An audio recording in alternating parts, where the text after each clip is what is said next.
Welcome to the Security Weekly News, episode 158, wrap up for the week of 10th October 2021. Juniper Networks patches over 70 vulnerabilities, more ransomware. My voice is going. South Korea seeks help from Interpol, and Acer hacked for the second time this year, as well as all shows wrap-ups on this edition of Security Weekly News Wrap-Up Show. This is Security Weekly, for security professionals, by security professionals. We interrupt our program to bring you this important message. It's the show that keeps you up to date on the latest security news twice a week, your trusted source for accurate security information and expert analysis. It's time for Security Weekly News. Every 11 seconds, there's a new ransomware attack. Oil pipelines, universities, corporations, all paying millions of dollars. Barracuda says, don't pay the ransom. Before a ransomware attack occurs, train your teams to recognize an attack and use anti-phishing technology. Protect your applications, and they can't get onto your network. Simple backup and restore solutions quickly recover your data without paying the ransom. Build your ransomware protection plan now by visiting securityweekly.com/Barracuda. That's securityweekly.com/Barracuda. I'm Aaron Leyland from Restricted Access Limited, and I don't know if my voice is going to hold up for all of this, but let's go. This is Security Weekly wrap-up show, and unfortunately, the ever-delightful Dr. Doug is otherwise engaged this week, so strap yourselves in for a bumpy ride and see if my voice holds up. Dr. Doug and the amazing Jason Wood will be back to normal on Tuesday. On Application Security Weekly number 169, John and Mike had Tom Gibson, the senior staff engineer at Cloudsmith, on the show. Tom was on to talk about SWN, and that is the software bill of materials, and what it does, and it'll tell you about the importance of having one for your organization. Okay, then on Business Security Weekly number 235, Ben, Lee, and Matt had Brian Reed, cybersecurity evangelist at Proofpoint. I wish I was good enough to be called an evangelist of anything, but they had him on the show to talk about security awareness journey and how the human elements can help motivate everyone. I actually listened to that on my commute the other day, and it was very interesting, and Brian had a lot of good stuff to say. He also went on to discuss how personalized content and gamification helps achieve better outcomes for everyone. I love gamification. And if any of you can gamify my day job, get in touch. Okay, in the second segment, how to strive and thrive. Who wrote that? That is amazing. In a meeting, 5 steps towards real zero trust security, 7 strategies for building a great security team.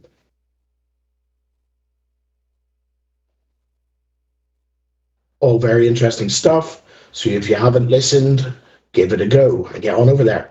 Okay, on Enterprise Security Weekly 246, Adrian and Paul first had a discussion about how many press releases are frivolous, hyperbolic, or just plain unreadable. They talked about how so many press releases are like this and how they could be improved. If they could also improve clickbait, that would be really nice. In the second segment, Suraj Patel, the Chief Strategy Officer at Contrast Security, was on. Suraj was on to talk about findings and insights from a serverless application security report and has recommendations for action items that organizations can use to realize comprehensive benefits of serverless applications without increasing security risks. Haven't recently done some AWS courses myself. I can back a bit of serverless stuff. All very good and definitely much cheaper for your CPU power. Okay, anyway, on Security and Compliance Weekly number 90, Flea, Jeff, and Kat Valentine had Perry Carpenter, the Chief Evangelist and Strategy Officer, two titles I may never have, had No Before on the show to talk about our old friend social engineering. And if you are lucky enough to meet Paul anytime, ask him how he believes that I socially engineered him to get on this show, basically. But there you go. I just fangirled you, Paul. It was not social engineering.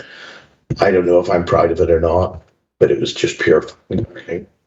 Anyway, they talked about recognizing the merits of social engineering and open source intelligence, OSINT, as a legitimate component of cybersecurity, motives and intents of deliberately misrepresenting yourself or simply lying to customers in the interest of having them be more secure. I think I'm going to head over and listen to that because I don't know how ever lying to your customers can be a good thing, but I'm sure they came to the same sort of reasoning on that. But if not, ooh, you better have a good reason. So, on Security Weekly News number 157, the wonderful Jason Wood talked about the Ransom Disclosure Act in the United States. This is building up a lot of media sort of column inches. So it is. So obviously, this new proposal mandates organizations to report when they make ransomware payments. And you obviously had Dr. Doug steering the ship. I was going to say stirring the ship, but it's stirring the something else and steering the ship. Okay. On the big show that I like to call it, Paul Security Weekly number 714. Can you believe it? 714. Wow. Last night, the first guest was Zach Wasserman, the CTO at Fleet Device Management. Zach, who is also, this is also Zach. Hello, say hello, Zach. That's Zach, my dog. That is not Zach Wasserman. And he was on to share observations about Osquery, an open source endpoint security strategy solution, along with Fleet. Get your tail out of the way, dog. It's on my mouse. With Fleet can help with observation, collection, and investigation on endpoints. On the second segment, they always interesting. I didn't write this bit, but I'm sure Sven Morgenroth, and he's got a very interesting name, is always interesting. And he's a security researcher at NetSparker, and he joined in to talk about GraphQL APIs. Sven showed how common issues arise from the use of this API and how they attack it, hopefully in a idea of defending it as well. But hey, who knows? Go Sven. And in the third segment was the news. And as always, I suggest heading over there to listen to the stories that made it onto the radar this week. And obviously, the first rate, most excellent professional commentary, as always, from the guys over there. So now on to the new news. I love saying that, the new news. The new news since Tuesday, after Doug so lovingly brought it to use. So my story number one of today is Juniper Networks patches over 70 vulnerabilities. And that goes to say that networking cybersecurity solutions provider Juniper Networks this week released more than 40 security advisories to describe over 70 vulnerabilities that affect the company's products. Roughly half of the advisories describe critical and high severity vulnerabilities. That's pretty shocking, including ones that can be exploited for denial of service attacks. Not so shocking. Remote code execution, more shocking, including through XSS, cross-site security attacks, privilege escalation, and security bypass. Many of the flaws are introduced by the use of third-party components, aren't they always? Okay, a majority... I just made the dog jump. Zach, you're going to have to get down to the table. Anyway, a majority of security holes impact Juniper's Juno OS operating system, which powers many of many of the company's products. Overall, critical severity ratings have been assigned to 2 advisories. One of them addresses over a dozen vulnerabilities discovered since 2017 in third-party components used by Contrail Insights, formerly known as Apps Formix, not Prince. Okay, the second critical advisory describes an authentication bypass vulnerability affecting 128 technology session smart routers. The flaw can be exploited. Oh, somebody's at the door, so the dogs ran off.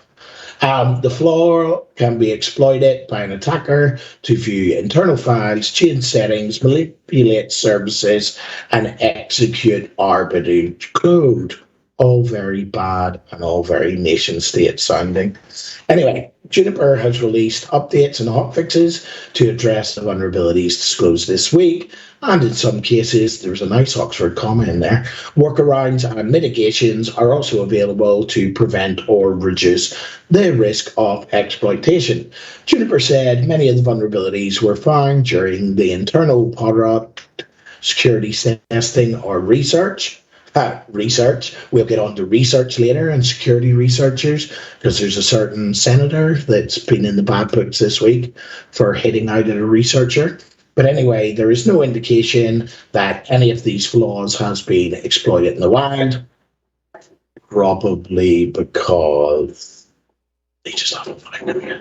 Anyway, the US Cybersecurity and Infrastructure Security Agency, CISA, on Thursday instructed organizations to review the advisories from Juniper and apply the necessary updates, patch. I'm just going to have a little medicinal drink of wine, purely medicinal, just to make sure I'm only on story 2 and we get some more to go.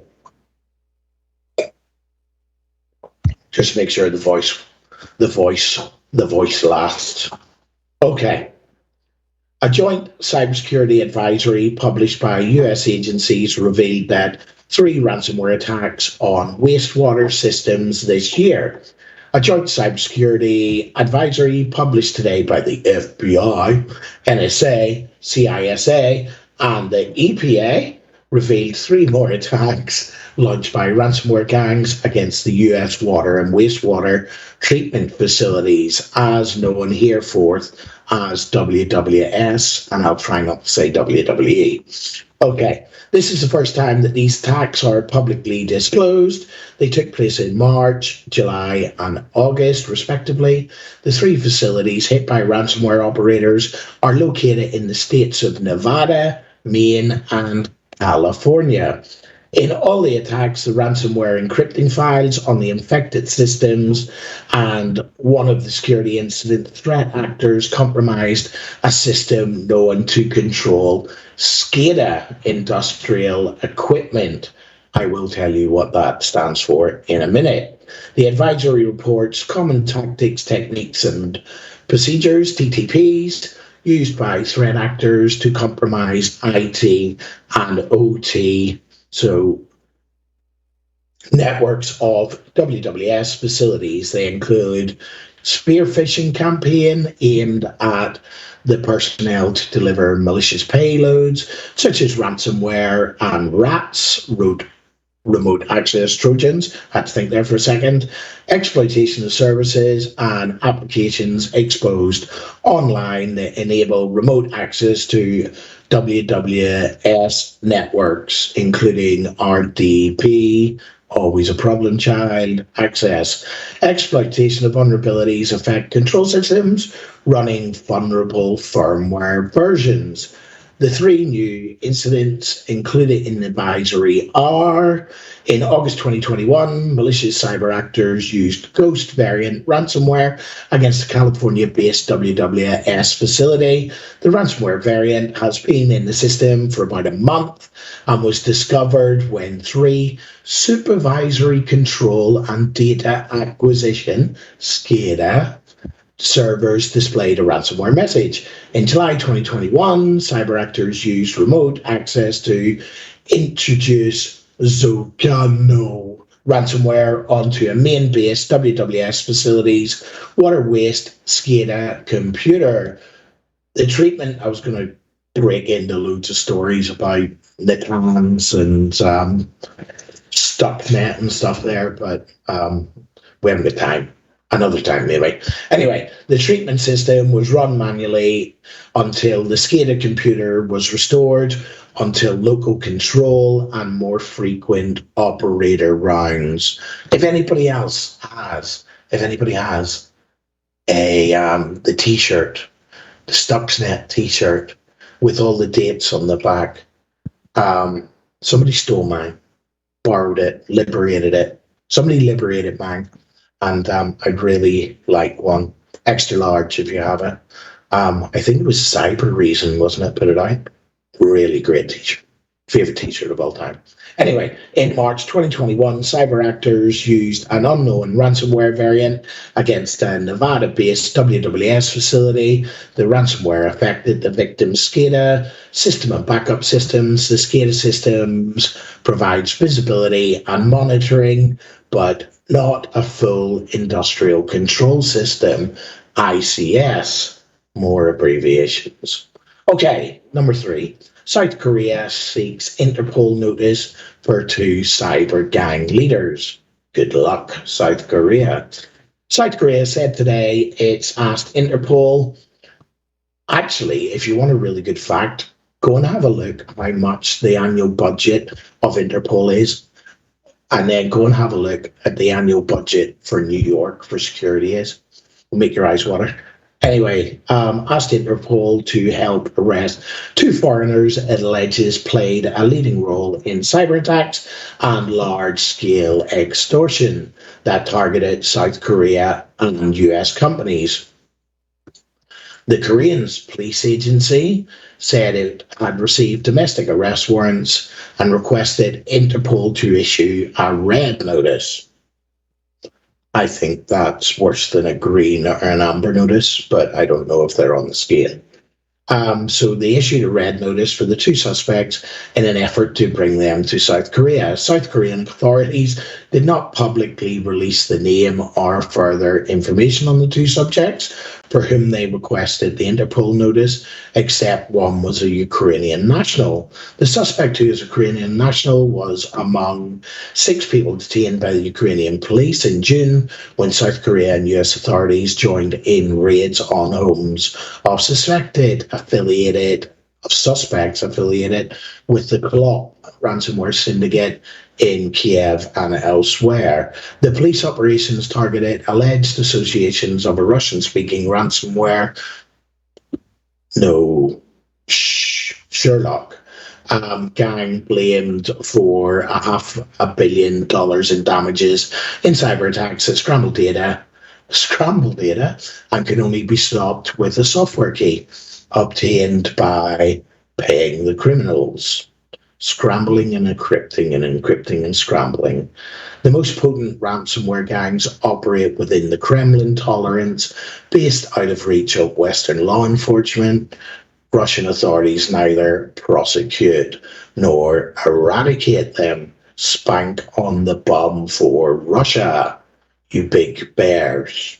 Okay, a South Korea police statement said the suspects detained in Ukraine in June allegedly collaborated with a hacking organization and laundered the virtual currency they obtained through the ransomware and converted them for cash, obviously to buy vodka. Okay, earlier this month, South Korean police decided to take steps to have 3 of those earlier detained in Ukraine and another person whose nationality they refused to disclose. Why would that be? Okay, charged with violating South Korea's laws on communication, networks, and information protection, extortion, and concealing criminal proceedings. Okay, South Korea is now looking to extradite what it says are two suspects of that group who played a leading role in cyber attacks. Let's go on. South Korea said it's not easy. Ukrainian law doesn't allow for cyber criminal suspects to be extradited to a foreign country, and the legal status and whereabouts of one of the suspects isn't even known. Go Ukraine for getting involved in the international fight against cybersecurity crime. Just keep them all there and give them some more vodka. Okay, he said 3 companies and a university in South Korea were hit by ransomware attacks in 2019, and that they were extorted to pay Bitcoin ransom equivalent to 4.5 billion won, which is $3.8 million when last checked. An earlier Ukrainian police statement said the gang also targeted US universities, including the prestigious Stanford Medical School and the University of Maryland. I don't know if it's as prestigious. South Korean police said they'll continue to cover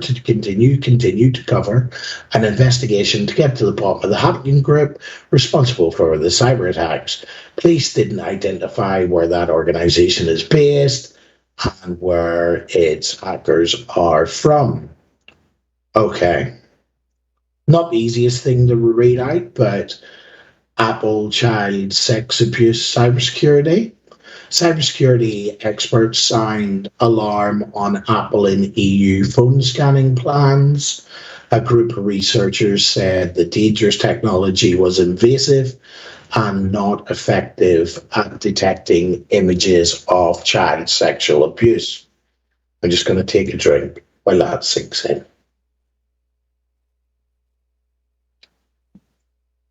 Okay. My thoughts on all this. I go Apple for trying, but maybe get a bit more involved with the community on how to do it properly. Okay, more than a dozen prominent cybersecurity experts on Thursday criticized plans by Apple and the European Union to monitor people's phones for illicit material. Excuse me. Calling the efforts ineffective and dangerous strategy that would embolden government surveillance.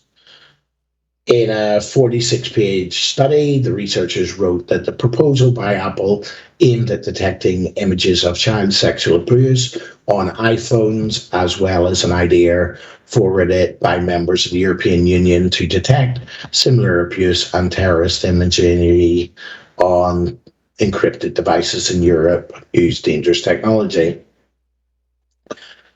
Orwellian, Big Brother is watching us. It could all set very dangerous precedents, I guess. It should be a national security priority to resist attempts to spy on and influence law-abiding citizens, researchers wrote.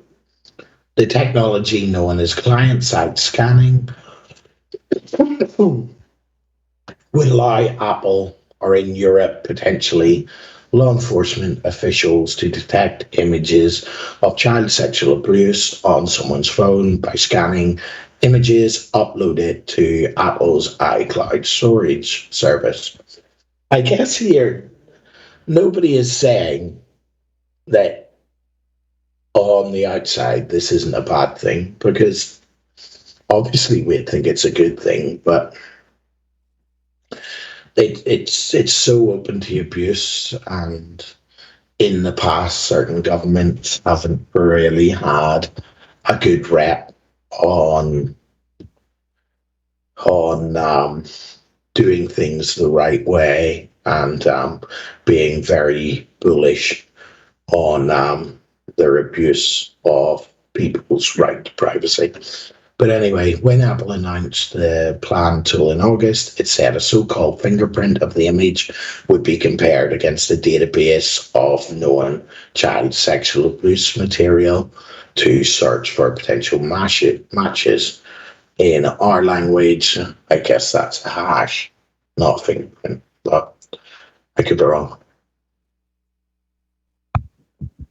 So the plan sparked an uproar amongst privacy advocates and raised fears that the technology could erode digital privacy and eventually be used by authoritarian governments, all of them, to track down political dissidents and other enemies. Apple said it would reject any such requests by foreign governments, but the outcry led it to pause the release of the scanning tool in September. The company declined to comment on the report released on yesterday. The cybersecurity researchers said they had begun their study before Apple's announcement. Documents released by the European Union and a meeting with EU officials last year led them to believe that the bloc's governing body wanted a similar program that would scan not only for images of child sexual abuse, but also for signs of organized crime and indications of terrorist ties. I guess we see how in September when this came out and it was big news and it was all about child sexual abuse, which sort of makes a lot of us shiver. But now there are signs of organised crime and indication of terrorist ties. And where does it stop? No proof that you've not brought your library book back when you were 10. Might be a bit facetious, but who knows where this could stop. A proposal to allow the photo scanning in the European Union could come as early as this year, the researchers believe. They said they were publishing their findings now to inform the European Union of the dangers of its plan. I guess UK don't have to bother about that because they crashed out of the European Union. Because the expansion of the surveillance powers of the state really is passing a red line, said Ross Anderson, a professor of security engineering at the prestigious, also, University of Cambridge, and a member of the group. Aside from surveillance concerns, the researchers said their findings indicated that the technology was not effective at identifying images of child sexual abuse. Well, if they're going to use a hash, I guess it means that they have already had the photograph, they have hashed the photograph, they compare the hashes of the photograph. So in the unfortunate timing or sort of event that the photos are new or taken on the iPhone, well, they're not going to know because they're new. But within days of Apple's announcement, they said people had pointed out ways to avoid detection by editing the images slightly. Obviously, changing one bit on the image would change the hash, so thereby making it defunct. And I think what we find, having a friend that worked to combat this, these people are generally very tech savvy, unfortunately, and they get information about how to hide their nastiness about, and changing a bit on a photograph is not going to be too difficult for them. So it's allowing scanning of personal private device without any probable cause for anything illegitimate being done, added another member of the group. Dangerous, dangerous, dangerous, dangerous. I don't know if there's a right way to do it, but this is sounding like a wrong way. Okay, Acer not having a good time this year as they've been hacked for the second time. Hardware and electronics giant Acer has suffered a data breach, with hackers claiming they have stolen 60 gigabytes worth of files from the company's Indian servers. News of the attack came from the Disorden hacking group when it advertised the data for sale on an underground forum, claiming to have stolen customer, corporate accounts and financial data. Great for their competitors, I guess. In addition, the hackers claim to have accessed the login details of over 3,000 Acer retailers and distributors in India. Let's just flick through this. Let's move. The incident has been reported to law enforcement. Good for them. And earlier this year, Acer was hit by, I actually should learn how to say this, Revil or R-Evil, R-Evil, I guess it's R-Evil, ransomware gang, they do come up a lot, who demanded a $50 million ransom. Very greedy. Okay, we bounced from Apple to Android. Normally it's Apple are the bad ones in the news, but I really like the Apple feature that allowed me to turn off ad tracking. And Android data sharing remains significant, with no opt-out available to users, and an in-depth analysis of a range of popular Android mobile phones has revealed significant data collection and sharing, including with third parties. No Sherlock, with no opt-out available to users. Professor Doug, where have you gone? Professor Doug Leith at prestigious Trinity College Dublin, along with Dr. Paul Pratis and Hyo Lee at the University of Edinburgh, examined the data sent by 6 variants to the Android OS developed by all the major makers. Vendors customized Android variants share substantial amounts of data to third parties, even when minimally configured and the handset is idle. Naughty, naughty, naughty. With the notable exception of the EOS, these vendor customized Android variants transmit substantial amounts of information to the OS developer and to third parties such as Google, Microsoft, more Evil Corp, LinkedIn. It's more or less like Facebook. Well, at least people treat it like that. Please don't. And another Evil Corp, Facebook, that have pre-installed system apps. There is no opt-out from this data collection. While occasional communication with the OS servers is to be expected, the authors of the study say the observed data transmission goes well beyond this and raises a number of privacy concerns. Professor Doug Leith, chair of the computer systems at the School of Computer Science and Statistics in Trinity College Dublin, said, I think we have completely missed the massive and ongoing data collection by our phones. Apple hasn't missed it, for which there is no opt-out. We've been too focused on web cookies and on badly behaved apps. I hope our work will act as a wake-up call to the public, politicians and regulators. Meaningful action is urgently needed to give people real control over their data that leaves their phones. I'm sure there's apps to stop a lot of this. I do have the names of some, but I think it's on Apple rather than Android, so I wouldn't be very helpful. Let's push on through this story to key findings. With the exception of EOS, all of the handset manufacturers examine collect a list of all the apps sold on the handset. This is potentially sensitive information since it can reveal users' interests, e.g., for example, a mental health app, a Muslim prayer app, a gay dating app, a Republican news app. You get it. There is no opt-out from this data collection. Wow. So some of them reveal the timing and duration of calls. And wow.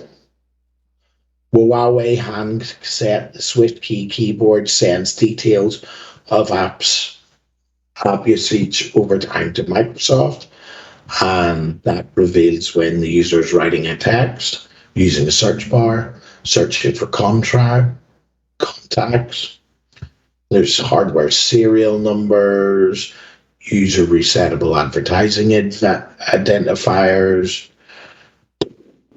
third-party system apps from Google, Microsoft, LinkedIn, and Facebook are pre-installed on most of the handsets and silently connect data with no opt-out. Okay, bad. It's all bad. Bad, bad, bad. And finally, Missouri Governor Mike Parson, that's Missouri Governor Mike Parson, has been widely criticized for seeking to prosecute news reporters who disclosed a vulnerability on an state education website.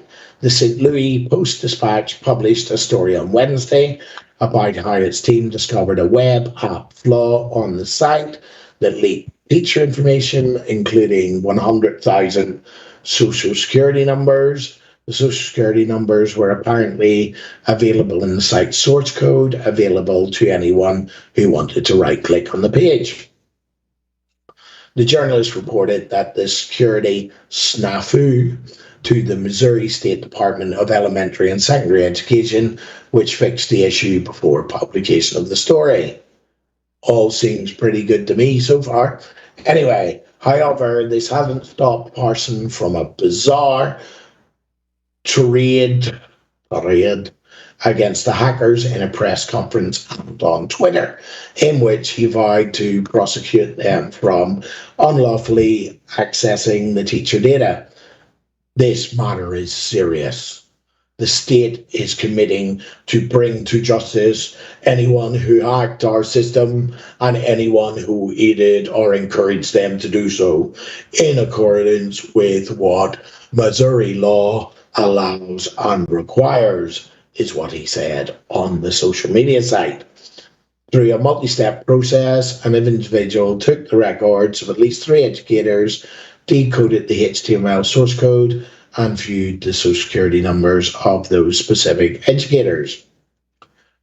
We notified the Cole County prosecutor and the Highway Patrol's digital forensic unit will investigate. Okay, Governor Mike Parson at GOV Parson MO. Under Missouri state law, a person commits the offense of tampering with computer data if he or she knowingly and without authorization accesses, takes, and examines personal information without permission. The data was not freely available and had to be converted and decoded. I don't know why his age matters, but the 66-year-old Republican signed up by stating, "We will not rest until we clearly understand the intentions of this individual and why they were targeting Missouri teachers." Were they?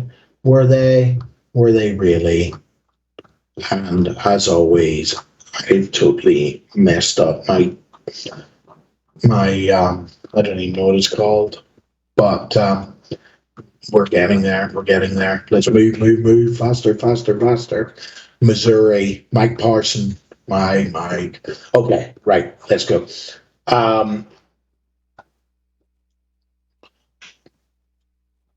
So they notified it. He became 66. They will not rest. Parson claims that hackers were motivated by malicious intent and is undermined by his revelation that they viewed the details of only 3 educators.